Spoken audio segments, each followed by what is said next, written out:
Alors que le monde assiste actuellement au massacre des populations palestiniennes et israéliennes par Tsahal et le Hamas, le Hezbollah va-t-il entrer plus frontalement en action contre Israël?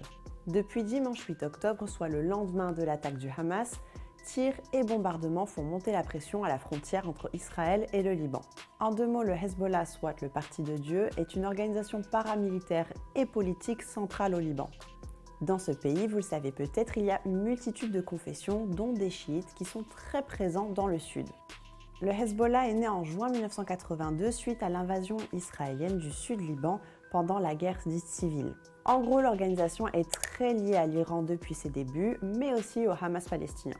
Je pense qu'on vient d'assister en direct à une hezbollahisation du Hamas qui, effectivement, faisant partie très officiellement de l'axe de la résistance, soutenu par l'Iran. On rappelle que ce saut qualitatif du Hamas n'a pas pu avoir lieu sans le soutien du Hezbollah, qui les a formés, qui les a encadrés, qui a dû trouver les moyens de faire passer avec aussi une certaine inventivité des gardiens de la révolution iranienne, donc soutenir un peu leurs frères d'armes du Hamas à Gaza.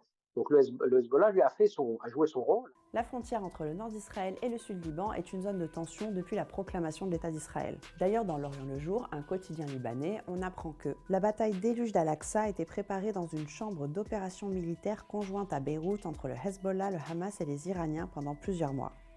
Et que l'idée d'infiltrer les colonies israéliennes a germé il y a des années dans la tête des dirigeants du Hezbollah. Pour résumer, on y apprend que le Hezbollah aurait testé les défenses israéliennes et aurait cherché à faire diversion vers le nord plutôt que vers Gaza. Mais alors aujourd'hui, que fait le Hezbollah? Le Hezbollah, bien évidemment, doit maintenir cette dissuasion active et fait passer des messages aux Israéliens. Là, pour l'instant, c'est coup sur coup, mais en regardant la situation se développer à Gaza et en Palestine en général, il est fort à craindre que le Hezbollah peut-être ne doive changer forcément de dimension et d'ampleur en intervenant peut-être militairement dans cette guerre. Mais il n'en a pas l'intention originelle. Mais quel est l'intérêt du Hezbollah à s'engager plus frontalement contre Israël? Et il n'est pas dans son intérêt aussi, vu la difficulté de sa base dans la crise libanaise et le coût que ça représente.